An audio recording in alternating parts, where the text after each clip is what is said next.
আমি এখন অবস্থান করতেছি বাগেরহাট জেলার একটি গ্রামে, পারকুরশাইল গ্রাম।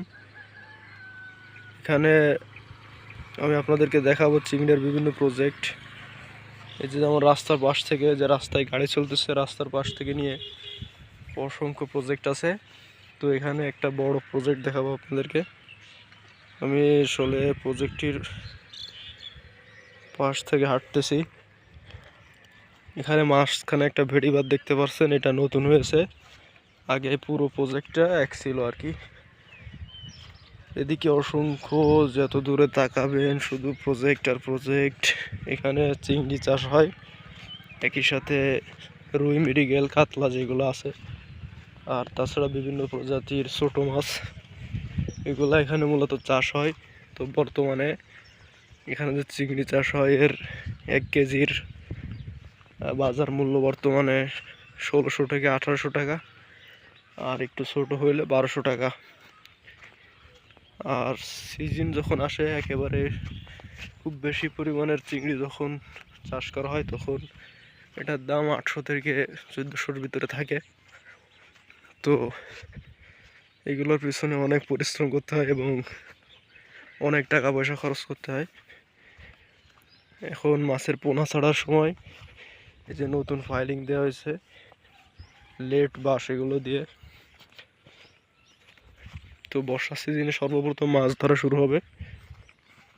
তো আমি এখন যাচ্ছি আস্তে আস্তে, আপনাদেরকে দেখাবো এটা কিভাবে, পানির ব্যবস্থা কোথা থেকে কী দেখি করা হয়।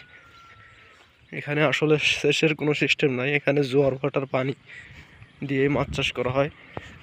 আমি কিন্তু এখনও হাঁটতেছি, কিন্তু এই একটা প্রজেক্টই এখনও আমি শেষ প্রান্তে যেতে পারিনি।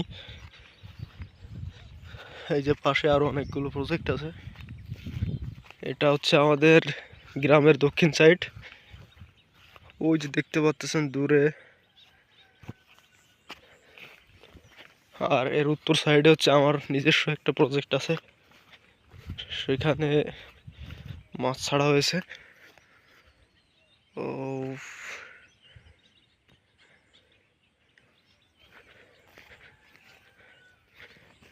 আমরা এটির শেষ প্রান্তে চলে এসেছি।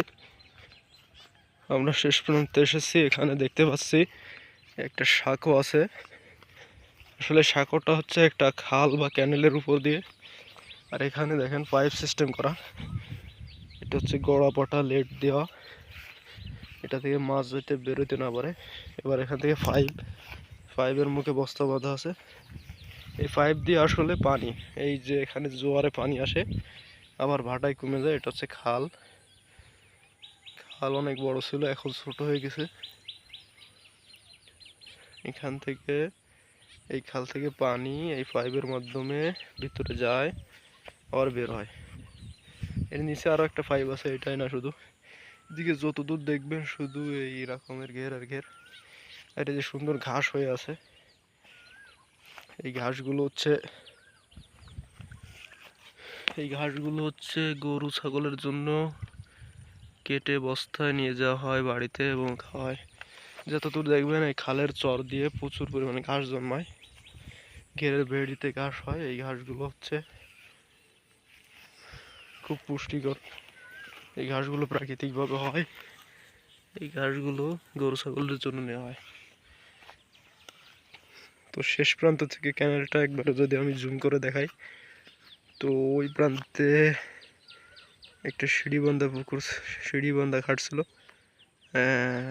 জুম করলে দেখা যাচ্ছে না, সুন্দর।